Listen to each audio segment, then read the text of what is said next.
Welcome everyone to the season 2, episode 2 of TE Present Teacher.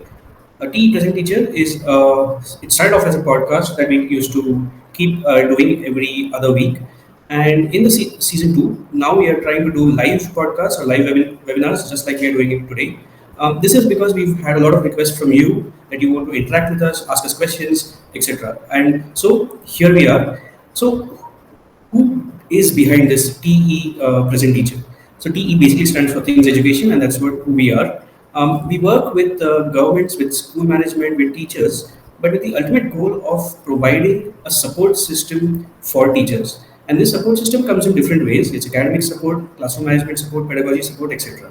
And the way we do it is we have a bunch of digital assets which the teachers can look for and find, and most of them are freely available.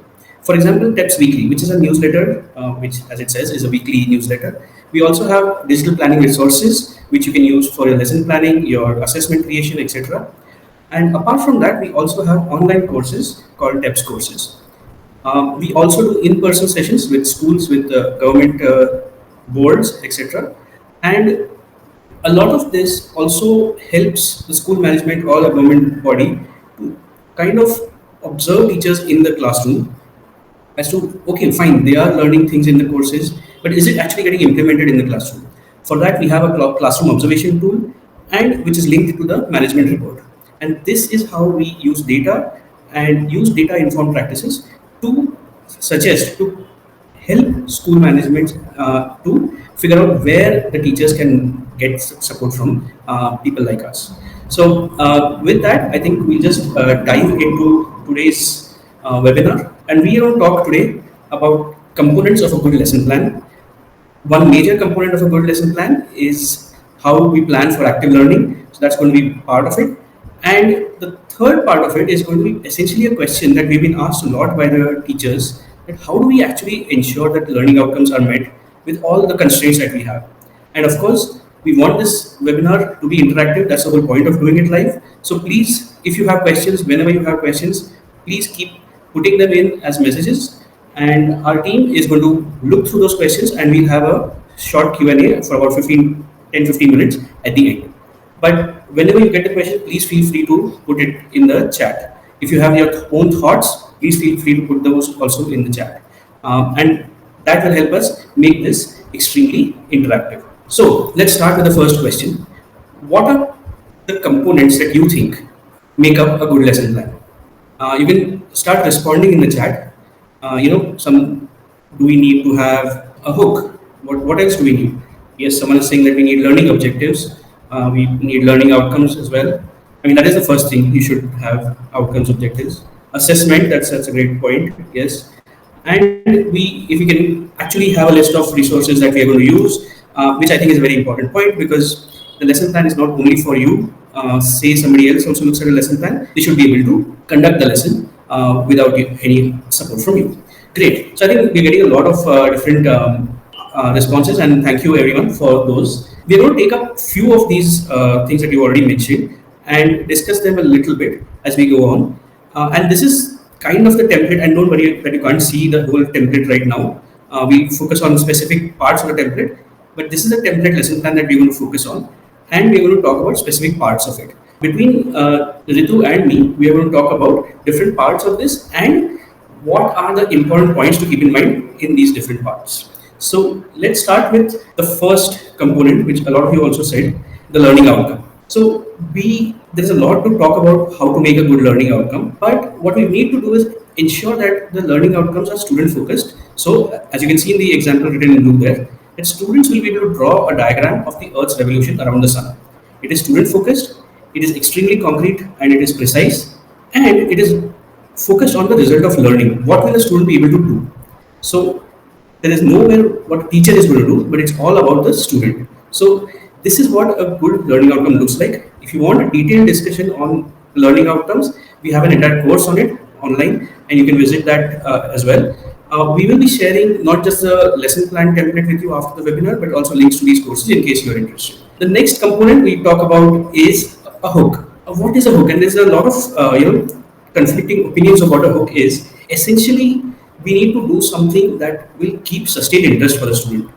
So, for example, asking a student how life would change if we did not have the concept of a year, the year as we see it, that would get them thinking. That would get them to think deeply about why even the year exists. And this, if we talk about it, it becomes relevant for the students. Unlike, for example, when you're doing a chapter or a topic of, say, rotation and revolution of the earth, some people may feel that, hey, you know what, I'm going to dress up like the earth and it'll be nice fancy dressing and that will hook the students. Yes, it will hook the students. The students will get excited, but that's going to be for a temporary amount of time. Apart from creating a hook, something that is linked to it is also having some sort of a prompt that will activate prior learning that the student already has. So, and this needs to be relevant with the lesson that you're going to teach them or that they're going to explore. So, asking a question like, does the sun move around the earth or does the earth move around the sun, is a good question to start their thought process. What doesn't work is, things like, okay, how many planets are there in the solar system? Yes, that is a good factual question to know, but that is not going to activate a lot of prior knowledge. It's going to activate one specific component of the prior knowledge that we are looking for in the students. So now, and we'll get into this a little bit more in the next few slides. But one of the major components of a good lesson plan is creating active learning experiences. So, for example, if a student can physically model, like between students, we kind of role play this entire thing and physically model how the Earth's tilt and revolution affect the amount of sunlight received on different parts of the Earth. That would be an active learning experience because the student is actually thinking about a lot of these concepts. But of course, just listening to what a teacher is saying about something or copying a diagram from the board are not going to be active learning experiences for them. And we get into what we mean actually by active learning experiences. But for now, just think of them as things where students are actively thinking and thinking deeply about the material that we are sharing with them.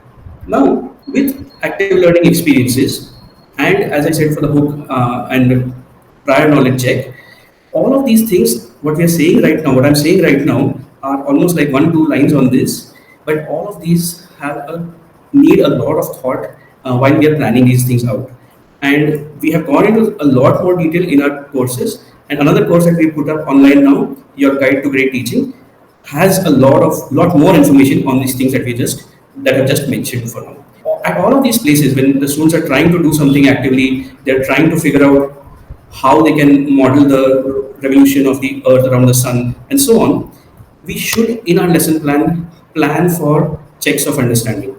And the checks for understanding need to be something like, does the direction of the tilt change when the earth revolves around the sun? What is the angle of the earth's tilt? But not something like what causes seasons on earth. What causes seasons on earth is a very good, meaningful, deep question, no doubt about it. But check for understanding needs to be quick and needs to just test small, specific, very key concepts that we are trying to get the students to figure out.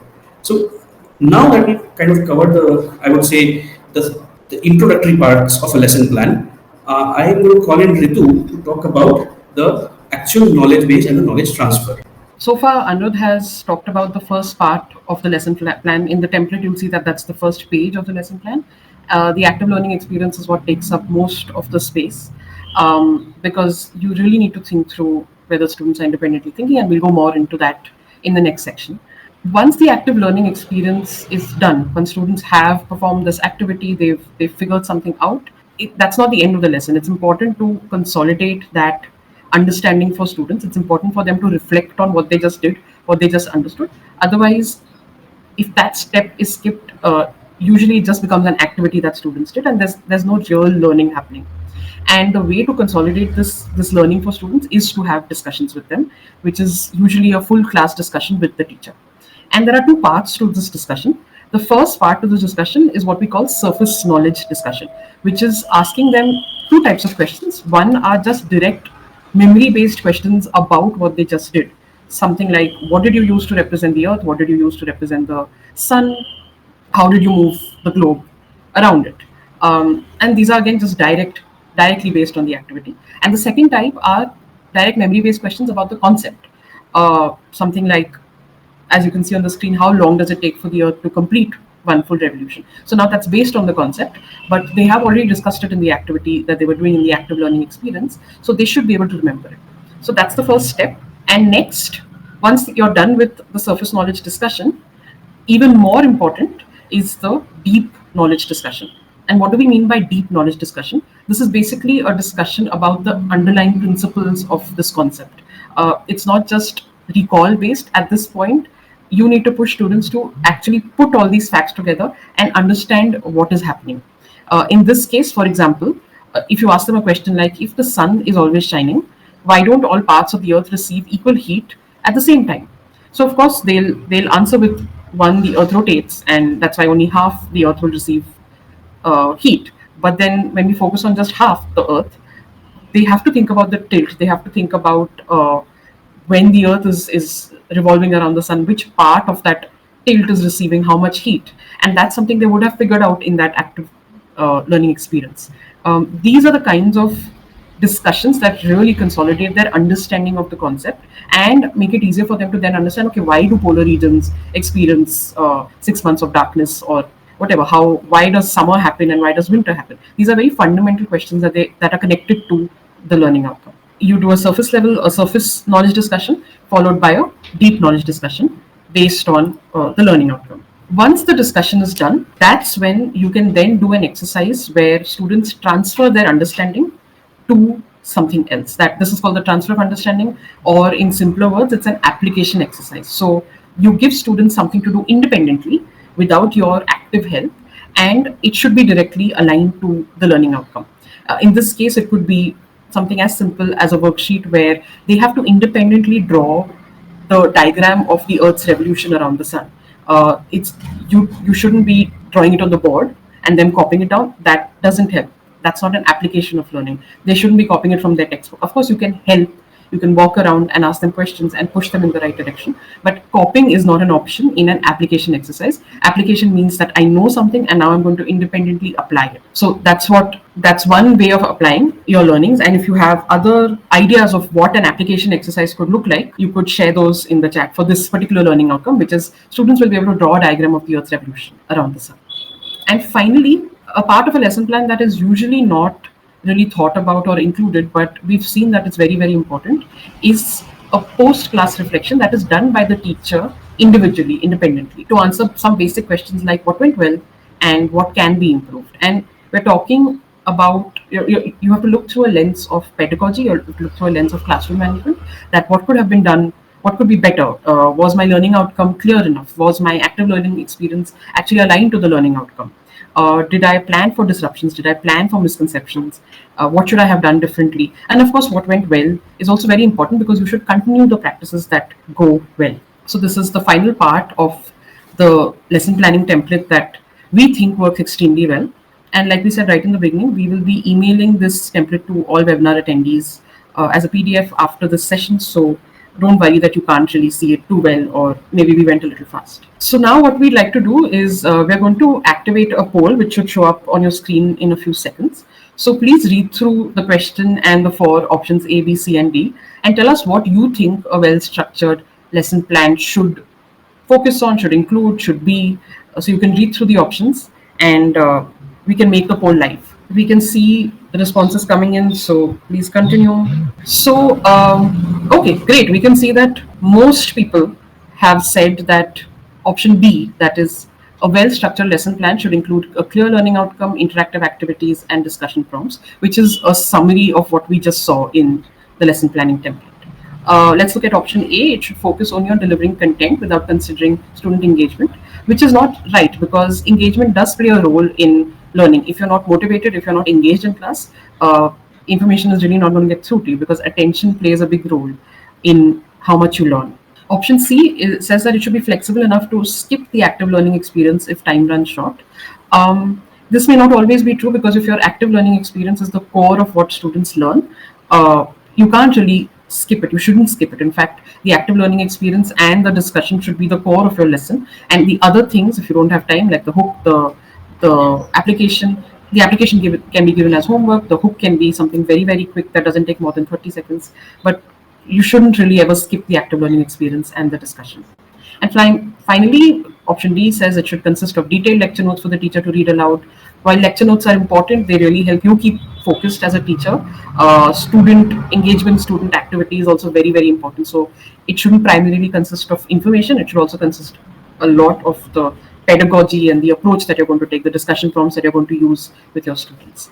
So thanks, but we can see that most of you have thought through this very carefully and you've selected option B. So now we're going to move on to what a lot of our poll responders over the last couple of weeks have asked for. That is, how do I plan for active learning? What is active learning? How do I plan for it? So I'm going to hand it over to Anirudh, who's going to take us through a couple of examples and help us understand this. Thanks, Ritu. And I think before we move on, I just wanted to make a small point on the lesson plan. As a lot of you have shared, there are many more components to the lesson plan, and we know that, we hear you. And so, for example, some things like the time duration for everything, etc., we have purposely not put it in here so that it is still flexible and workable for different age groups, different classrooms, different boards, etc., depending on how much time there is in one class or in one lesson. Okay, so having said that, let's move ahead and talk about active learning. Okay, so to understand active learning, what I'm going to do is going to give you two different scenarios and try to dissect what active learning is and how it is different from activity based learning. Now, activity based learning, let's just first say that it is when students are doing something with their hands or their minds, or some activities happening in the classroom. So, as an example, for the learning outcome that you can see on the right of the slide, that students will be able to identify and label the parts of a flower. So, for this, if I, as a teacher, am taking a flower, I have dissected it myself, and I've done it for about 30 students. So, I have 30 different flowers which I've dissected, and I've given it to the students. And from that, I'm then asking the students to look at the different parts of the flowers, make sure that they are looking at the textbook and looking at the different parts of the flower in the label diagram in the textbook, and then try to see that, okay, yeah, the colorful thing is a petal, okay, that's great. So here there's some hands-on activity that the student is doing, in the sense that they are looking at the flower, they are manipulating it, and so on.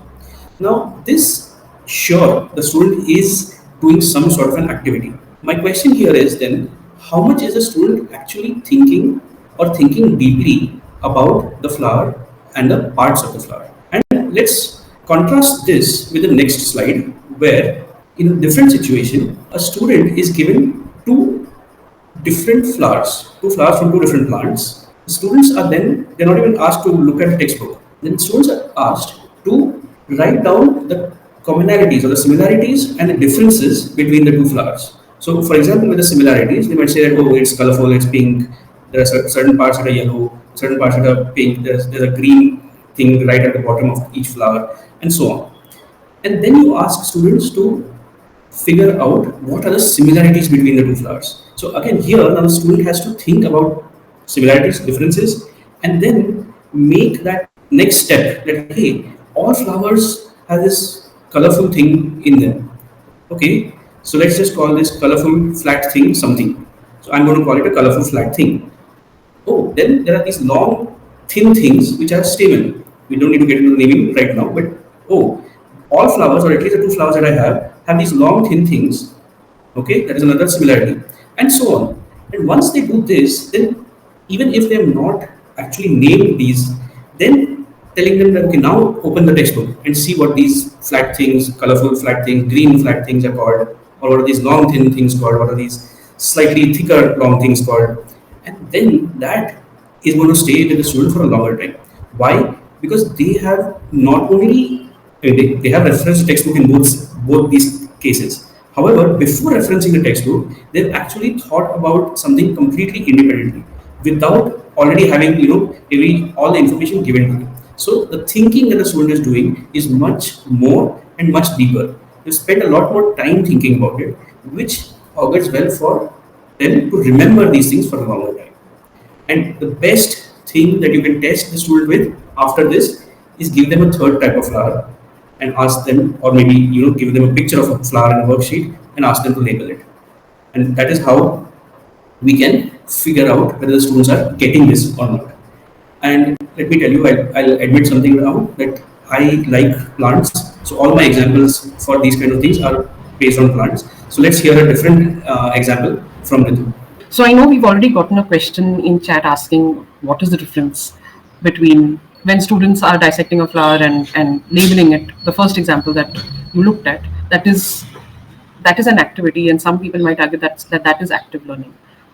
So, based on the two examples you saw, the first one and the second one, we'd like you to start thinking about the differences between activity-based learning and active learning, and we will come to it. We will also talk about it from our end, but we'd like to hear from you in the chat box what you think are the differences. So, I'm going to tell you this scenario. This is from a history textbook. The learning outcome is students will be able to describe the causes and effects of the revolt of 1857. We've all learned about this revolt in school. This is a big chapter. It's an important chapter, and very often, what becomes an activity in class is that students first read a textbook passage or a textbook chapter called the Causes and Effects of the Revolt of 1857. And as an activity, they're then asked to fill in a worksheet that lists the causes and effects. It's an activity because students are doing something with their hand. Even if you give them cut out pieces of the causes and effects and ask them to stick them in the causes and effects table, it becomes more of an activity because now there's cutting, there's gluing. It's very hands-on. There's some amount of noise and chaos. But it's still activity-based learning. Students are doing an activity. They are not actively learning. So at this point, we'd like to understand from you what do you think the differences are between active learning and activity-based learning, and two, how would you convert this into an active learning experience? Okay, so we have one response that's saying that this is just surface learning. Students have not thought about this at a deeper level, which is fantastic. That's exactly what's happening. That even though their hands are busy, their minds are not busy. And something that is very important in active learning is a busy mind. You can be completely still and you could still be engaging in active learning because your mind is thinking deeply about that topic. What would you say? How can you convert this into an active learning experience where they think deeper about the causes and effects of this revolt? If they're involved more in discussions, okay, so how do we build in those discussions? What are some ways of building in discussions rather than just giving them a table to write in or paste? Someone said that we could ask them to role play from from a particular person's perspective. Someone is saying that there could be a debate, there could be peasants, so that's again a role play, a drama, which is again taking on someone else's perspective, taking on a person's perspective from that time, connecting it to real present situations at the local level.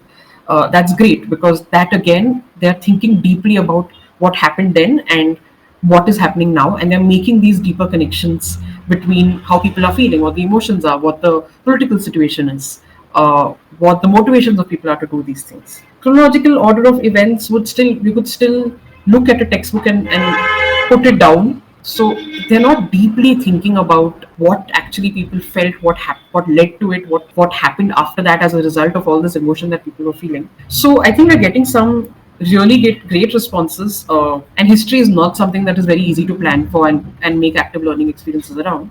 And what our suggestion was is very similar to a lot of the suggestions that you all have given in chat, which is have them read that textbook passage. So the textbook is not to be done away with.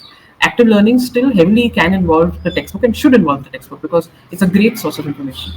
And at the same time, if you are able to, then getting them some more reading material to read about how the Sipahis or the Sepoys reacted, what they did, how common people who were not at all involved in this revolution, how they felt, how they were affected in different aspects of life. So have them read that, and if there is no time, then they can at least think through the perspective of these people and write something down. So if you have only 30 or 40 minutes, this is all that may be possible. That there are a group of 6 students who are thinking through the perspective of a British official, and another 6 students who are thinking through the perspective of a Zamindar, and then they write down their paragraph explaining whether they would support or oppose the revolt. If you have more time, if you've planned well in advance and you've planned for a role play and a drama, then you can take up a couple of different lessons to just do this role play or just do this drama. Do a longer debate with your students. So this is when students are deeply thinking about all perspectives in this of this revolt, and that is what active learning is. So even a debate in this case would be very active learning because again it's deep thinking. So thank you for all of your responses to this, and like you requested, here are a few of the features of active learning that we believe differentiates it from activity based learning. First and foremost, it requires independent thinking. You're not completely dependent on your textbook to to figure out features or the events. You're actually thinking through your own emotions, your own logic, your own past experiences. It really pushes students to think of the how and the why. So if they are only copying the causes and effects from the textbook into a table, they're not really thinking. They're just doing a copy paste job. If they're only taking a look at the parts of the flower and copying the labels from the textbook onto a different worksheet, they're not thinking of the how and the why. But when there's no support in that way and they're actually comparing two flowers, they are thinking about, well, this is green and this is blue, but the texture is the same and the length is the same. So maybe they're both petals. It pushes for critical thinking. If you're thinking from the perspective of a completely different person from 200, 300 years ago, that is critical thinking, because you're pushing yourself out of your own shoes and going back in time, going into another person's mind. That is critical thinking. Even if students are thinking about the same person, for example, six students thinking through the perspective of a zamindar, all six of them will have slightly different perspectives about what that zamindar felt, what he did, what he or she felt at that time, what their role was, how they were affected. So it really pushes students to think about their own perspective and see that others have different approaches and different perspectives, and that automatically leads to reflection and metacognition, that I thought this way, but my best friend, who I thought I knew very well, thought in a completely different way. So this is how I think, and this is how someone else thinks. Activity based learning doesn't really give you that scope, because if you're just following the steps of a process, you're not seeing how others are thinking, you're not thinking about how you are thinking. Most importantly, in active learning, the activity is not the evidence of learning, it's a process of learning. And by that, we mean that it's okay if they don't have the perfect answer, it's okay if they don't get it completely right.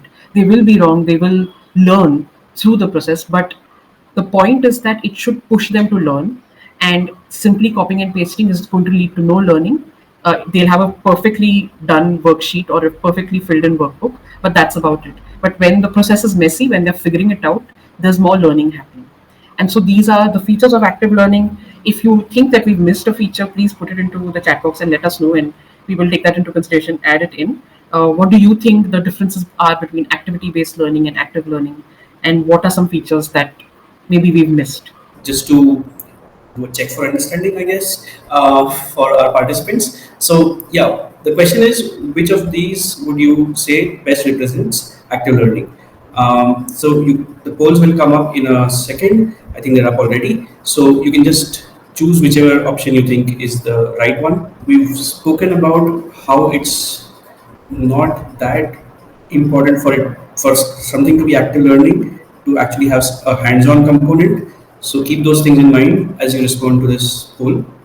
Yeah, thank you. So I think that's a great result for us, and I think the participants here are already in a great state of understanding of what active learning actually means. There are a few questions that we'll take up later, but yes, I think when students are debating, so exactly what I was saying earlier, it doesn't have to be a hands-on activity. It has to be more of a minds-on activity, where a debate needs me to think about what are the arguments that I'm going to make. That thinking I'm doing actively.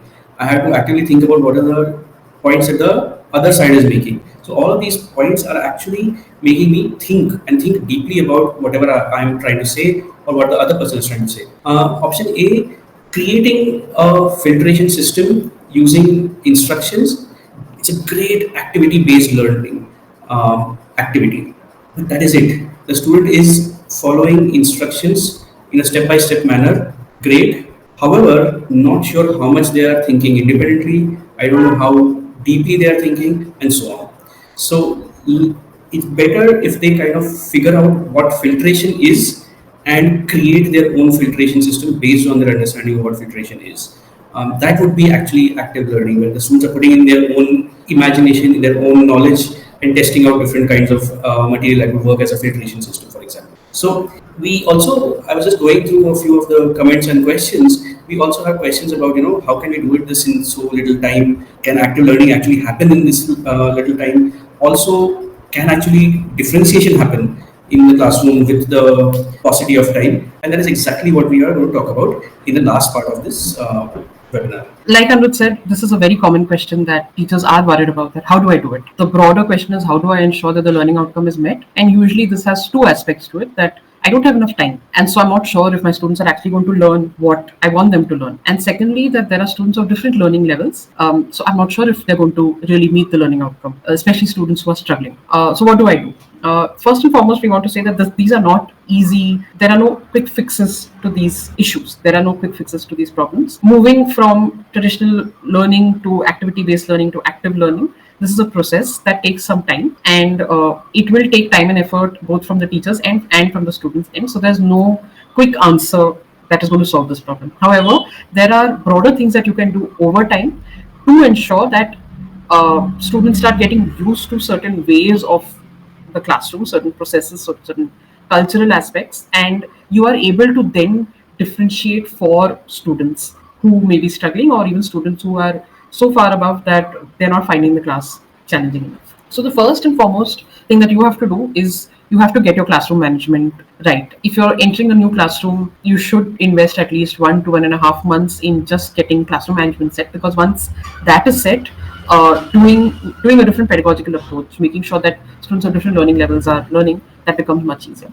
So classroom management has two broad aspects to it. One is behavioral classroom management, that is how do you deal with students' behavior, and second is instructional, that if you're trying to do something like activity-based learning or active learning, how do you make sure that everything goes smoothly, and that is preparation that teachers have to do from their end. So let's focus on the behavioral first. Having a very clear teacher-student relationship where students are respectful of you, you are respectful of them, everyone is respectful of each other among the students as well. That is the first thing that you have to establish. It's important to be fair in your expectations and your discipline. That means that if a student is misbehaving on different days, the same expectations are made clear to them. They are expected to react. I mean, your discipline should be fair and consistent regardless of how many times that same student misbehaves, or if different students are doing the same thing, you have to be fair, so that your students see that no matter who, no matter when, no matter what, you're going to be fair and consistent in how you approach that behavior. There are things called positive reinforcement, negative reinforcement, and consequences that are a little more nuanced, where you set processes that let students know that if you behave in a certain positive way or you do a certain positive act, you will receive certain positive consequences for that, which will help you. We've written about this in detail. We'll also have courses that will be coming up soon on positive, negative reinforcement, and generally behavioral classroom management. But that was a gist of that. And secondly, instructional classroom management, which is when you are planning to move to a different pedagogy, you have to set up routines for your students. How do you come in? How do you sit down? How do you make sure that if I've started a discussion, you know who to turn to, you know what volume to speak at. Those are the kind of routines that you want all your students to be very, very well versed with, and that takes time to set. That takes about a month and a half for students to really become automatic with. From your end, you should have all resources prepared beforehand. You should have clear instructions, clear transitions, and everyone should know exactly what needs to be done for different kinds of activities, because then that gives you the time to deal with different learning levels. If you're struggling to get your resources together, if you're struggling with behavior, differentiation becomes very, very difficult. So once classroom management norms are set, then you can start focusing on differentiating. One of the main things you have to do is scaffold. You have your learning outcome, you know that everyone has to reach there, and if you apply certain principles of scaffolding, it becomes easier to get all students to participate and all students to get as close to the learning outcome as possible. First and foremost, you should model what you're expecting students should to do, how to think. Modeling is not just about actively doing something, it's also about this is a problem, this is how I'm thinking through it, and then students know that these are all of the things you thought about and all of the steps that you followed. In the lesson plan, we've already mentioned checks for understanding. These are super important, because if you know which student has understood what, where they're struggling, it becomes easier to differentiate. And then within differentiation, there is content differentiation. Some students may need some simplified readings. You may know already that they don't have the background knowledge needed to do this active learning experience, and so give them these simple readings before they start. And then there is process differentiation, where you know that some students work independently, they're good working independently, some need peer group discussions, some need a little more guided practice, and then creating these groups and having them do different processes for this learning experience. That is how differentiation happens. Again, I just want to emphasize that this is not easy to do. This is not a quick fix. It takes time, it takes practice. And so these concerns about how do I make sure that it's done, it is a process that will take a lot of active norm setting and practice from your end. So this was a very quick brief about how you can manage some of these bigger problems that come up. And just again to consolidate these learnings, we're going to put up this poll, and I'll hand it over to you, Andrew, to take us through this. Yeah, it's a pretty straightforward question. Which of these do you think is an instructional classroom management strategy? And the poll should be up on your screen in a moment.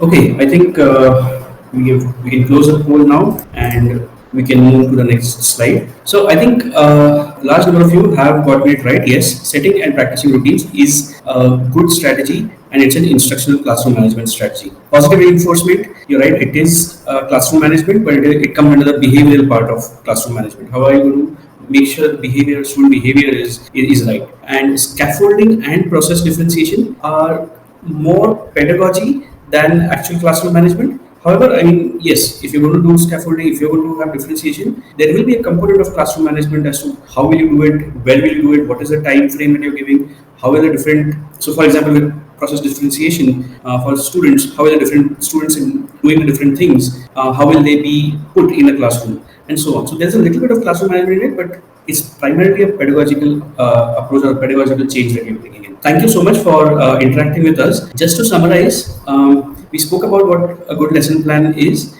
We spoke about the key components of a good lesson plan. We did not speak about all of them, just to make it absolutely clear. We also then dived sufficiently deep into what active learning is and tried to contrast it with activity based learning.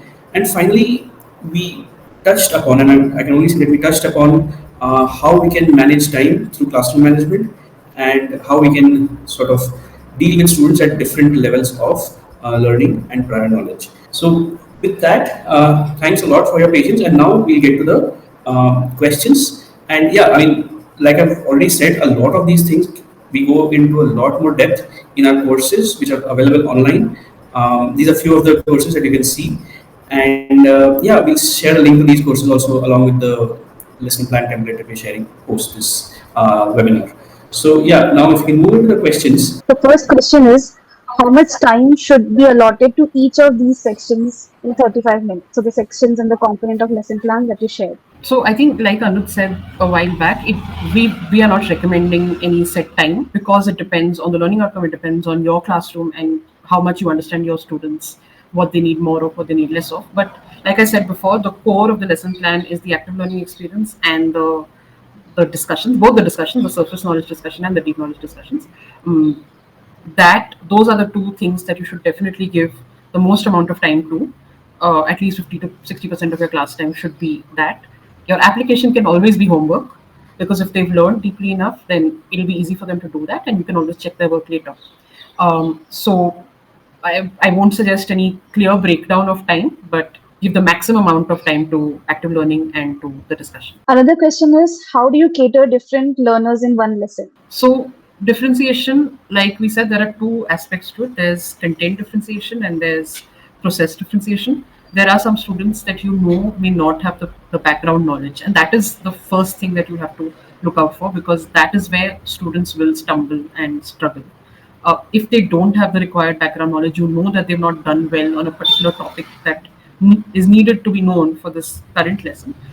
You should give them some simple readings to do while the active learning experience is going on. You should give them simple, and we're saying simple because these students will struggle with probably more technical readings. And secondly, there is that the process differentiation that we talked about, that some students may just be okay with figuring out the flowers on their own, and or with a group of friends. Some students will need more help. So in those cases, you could ask them to read the textbook first, close the textbook, pick up those flowers, dissect them, open the textbook again. So it'll have to be really customized to what you know about your students and where they are struggling. Um, Someone also suggested, and I think it's a great thing because I've also done this in my classes very often. I actually created differentiated worksheets. So some of my students were expected to write complete paragraphs on a particular in the application, for example. You're expected to write complete paragraphs, and those are the students who I knew would meet the learning outcome. And then there were some students who I knew would struggle, and so I would give them the sentence starters. I would give them simpler MCQ type questions to see if they're able to answer it, because they struggled with writing. But that kind of a worksheet helped me see if they actually understood the concept and it's not just a writing issue. So those are the two broad answers. Again, there's a lot of nuance to how you differentiate. But in the limited time, I think that's how I would respond. So this question is around the history active learning activity example that you had shared. Somebody has asked, should this activity come after explaining the causes? Is there a need to explain the causes at all, or idea is to let them do the role play and draw the threads from the role play? Again, I think it would depend on your students. If you feel like your students will be able to read those articles or read the chapter and figure out the causes on their own, then they should just do it on their own, because that's a great way. But if you feel that there are certain aspects to it that they just won't understand because of their age, because of lack of background knowledge, because of lack of understanding of the politics of it, then explaining those causes upfront is great. Again, keep in mind that just because we're doing active learning, it doesn't mean that you don't do direct instruction either. Teacher explanations are very important. So if you feel that this is something my students will definitely struggle with, these particular causes, and I think I want to talk to them before they do this active learning experience, then definitely do that. If you feel that the textbook has explained it in a very simple manner, if the articles you found have explained it in student friendly language, then having them read it first and checking for understanding to see if they are struggling to understand and then explaining it is probably the way to go. So another question is around maths. How can active learning experience be used in math classroom where the building procedural fluency is the priority? So I think that's a great question, and I agree that it's not easy to do it while you're just building process knowledge. And this is something that we've also kind of debated, that in math there is a conceptual understanding of a topic, and then there is building of the procedural fluency. And I think active learning works better when you're building the conceptual knowledge. So, for example, like you said, if I'm getting students to build fluency in long division, I need to somehow incorporate points where I'm asking students questions like, okay, and this depends on which what age group and what background they have, obviously. But if we can ask them questions like, why does this method work? See, the method working and the students being able to do the method is the procedural fluency part of it. But understanding why this method works, when you know conceptually what division is, and if that is what division is, and I know what place values are and what these place values mean, I should be able to explain to you as in why this method of long division works.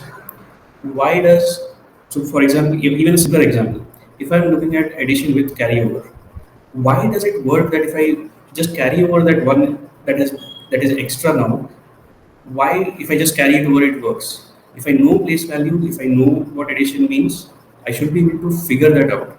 So again, see, this active learning is not making them do some activity, but asking them the right questions so that they're thinking about the procedural fluency that they're building is still active, and they're going to be thinking about it. So maybe these are the kinds of things that you can probably try out in your classroom. So another question is lesson plan template that we shared, is it transferable? As in, can it be also used for programs like career guidance, life skill programs, etc., focusing on mindset shift and learning soft skills? So I'm going to say that yes, it is transferable with the caveat that a lot of these things that we talked about is to do with student learning and pedagogy. If your audience is going to be adults, then some of these things will need to be adapted for that philosophy also. So, for example, there are things that you may not get adults to be able to do in this. Like if you're doing a check for understanding, adults may not be open to doing that check for understanding in the classroom with so many people present. So you might have to do it in the way that we did. We had anonymous polls. So those kind of things may have to change, but I think overall it should work. So any other thoughts on that? Yeah, largely, like Anuj said, it's a transferable template, because that is a process of, those are steps of learning that work regardless of age. You'll have to take into consideration what kind of hook you want to use, what kind of prompts you want to use, because that is different for students and for adults. But yeah, just keeping in mind that you're working with different age groups and then putting in the content accordingly is what I would say. So we have a lot of new questions coming in. One is, students are already very distracted these days. How to keep them stick to the activity assigned during any group work? So I saw that question, and one of the first things that came to mind when I was trying to imagine that the globe and the torch scenario, and why would students want to stay on, if especially if I know that they're super distracted, and there are some students who are extremely distracted. What is it that would motivate them? There are external motivations which are very temporary. They're not going to really lead to learning. So if you tell them, hey, if you actually get through this activity and focus and you'll get a pizza party at the end of the week. It's very temporary. It's not something that is actually going to lead to learning. So you have to also make sure that their current motivation is very tied in with their learning. And the first idea that came to mind as soon as I saw that question was that I would ask that distracted student to figure out that on your birthday or in your birth month, what is happening on Earth in different hemispheres, and that's going to keep them focused for the majority of the time, or on different, or your best friend's birthday or your mother's birthday or whatever else. So for certain distracted students, it's important to have these very deep sort of hooks that keep them there and keep them focused on learning. Overall, having a hook that really promotes curiosity, where students really want to figure out the answer to the question, because they are so curious that they're going to stay through it. That's what works. Now, again, we can go very deep into what makes a good hook and what is it that invokes that curiosity. It's the kind of example that I gave could actually work for all students. That if you start with what is happening in the polar regions on your birthday, that's something that's going to keep them there through the activity and focused on the learning outcome. Another question is how to create a learning outcome which would be perfect learning outcome. I would tell you that there are just 4 points that you have to know, but for that you have to go to our course on which is called Writing Good Learning Outcomes or Great Learning Outcomes or something like that. It's okay. It's not as simple as just remembering the 4 points, and there's a lot of nuance to it. So please check the course if you feel that that is helpful. That's great. I think it will be helpful. We have see a lot of these online courses that we have made have been honed after doing these sessions in person, interacting with teachers, getting feedback, seeing what works, what doesn't work, and so on. So I think, and definitely the learning outcomes course has been probably done I don't even know how many times with and how many teachers. So yeah, I think you should check that out. We'll share a link of that also in an email right after this. One another question is whether flipped classroom a better option for learning social science? If yes, from which year, that is grade, it can be implemented? I don't like making generalizations on pedagogy of as to this works for this age group or this works for these topics. If I am focusing on a topic, I actually list out the learning outcomes. And once I have my learning outcomes, the highest priority learning outcomes, and what these highest priority learning outcomes I'm not getting into, but the most important learning outcomes that I think, that is what I'm going to spend my time with the students on. My time as a teacher with the students is limited, so I'm going to only focus on the highest priority learning outcomes. I then the other learning outcomes I'm not going to ignore them, but when it comes to pedagogical approach like flipped learning, I would use it for these slightly lower priority learning outcomes. For example, when Ritu made this point, she said that a lot of the information and understanding the psychology and the social aspects of a historical event is what I want the students to take away, and that is one of my major learning outcomes. That is what you're doing in the class through active learning. And then she also said that, hey, can transfer of knowledge happen in the as homework, which is slightly less priority in her example. So I hope that answers the question. Ritu, you want to add something to it? So you also should keep in mind that different pedagogical approaches work well for different subjects, and even within a subject, a different pedagogical approach will work differently. So flipped learning is something that requires a very independent student work, because you're expecting them to go and learn something, read something, do something at home, mostly read something at home, and then come to school and you discuss it. So if it's the kind of topic where you feel that students will be able to read this at home very easily, and or we've done something very similar, and I know that they did it well, and now I don't need to spend time on this again. So this chapter they can read at home, this part of the chapter they can read at home. Uh, it's fine to then flip it in that way, but you have to always start with the learning outcome, and then decide what you want to flip, how you want to flip it. So, Atul has asked, nowadays, I feel a lot of students are not thinking actively, and the major reason is they don't get chance to think actively for multiple reasons. How to cover previous class LOs for them? Yeah, I think this is a very relevant question, especially in the last few years. Um, I mean, in the primary ages and the foundational stages, there is a definite lack of reaching the level for a majority of the students, and the pandemic has not helped with when the schools were shut down for a whole year. Yes, there are some online things that were happening, but no, that has not worked. Let's just be honest and say it out loud. what people are saying behind closed doors.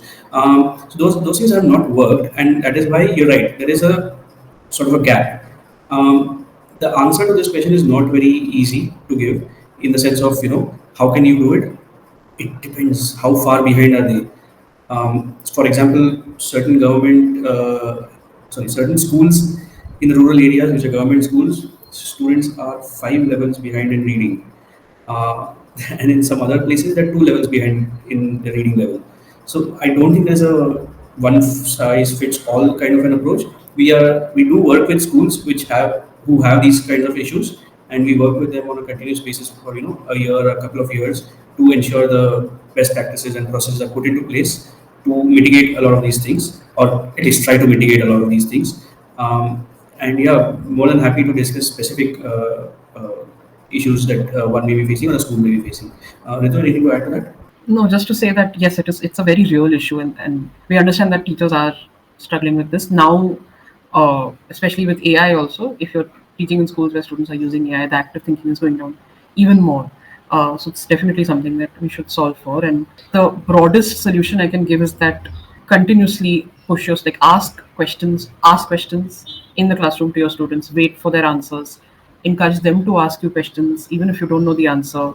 Uh, be okay with saying, I don't know the answer, I'm going to find out and tell you. Those are the small cultural things you can do in your classroom to push your students to start thinking, questioning, being okay with not knowing and then finding out, rather than just, picking up a phone, asking AI or Googling it and getting the answer immediately, which is where the active thinking is sort of going down. So those small first steps will help, and then continuing that. But of course, the deeper issue of what about students who are already 4 years, 3 years behind their learning? How do you do that? Those are maybe more case-based, specific solutions for specific students or schools that will help better. Great. Thanks. Thank you to everyone for tuning in. This was T Present Teacher. And thanks a lot to Shishti, Dia, Meera, all of whom have been extremely active behind the scenes. And you would have also seen, while doing that, some of them have been also asking questions in the chat. So, yeah, great job, everyone.